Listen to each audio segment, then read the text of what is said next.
জাতীয় বেতন স্কেল 2015 সালে কার্যক্রম শুরু হয়েছে। আজ 2026 সাল, প্রায় 11 বছর পার হয়ে গেছে।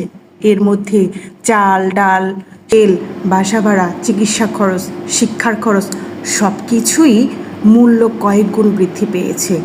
কিন্তু আমরা যারা সরকারি চাকরিজীবী আছি তাদের কি কোনো কিছুই হবে না?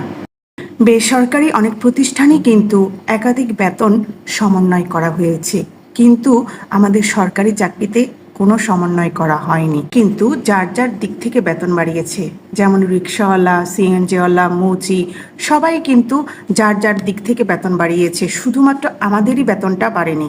নিয়ে আমাদের কেন আন্দোলন করতে হবে? প্রতি 5 বছর পর পর পূর্ণাঙ্গ পে স্কেল পর্যালোচনা ও প্রয়োজন হলে সংশোধন করা উচিত। রাষ্ট্রের প্রশাসনিক, শিক্ষা, স্বাস্থ্য, আইন শৃঙ্খলা ও উন্নয়ন কার্যক্রমের মূল চালিকা শক্তি হচ্ছে কিন্তু সরকারি চাকরিজীবীরা।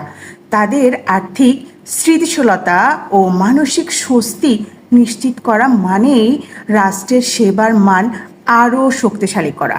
অতিরিক্ত দ্রব্যমূল্য বাড়ার কারণে সাধারণত আয়ের থেকে ব্যয় বেশি হচ্ছে। নিত্য প্রয়োজনীয় জিনিসের দাম প্রতিদিনই বাড়ছে, কিন্তু আয় তেমন হারে বাড়ছে না। ফলে অনেকে বাধ্য হয়ে ধার, ঋণ করছে।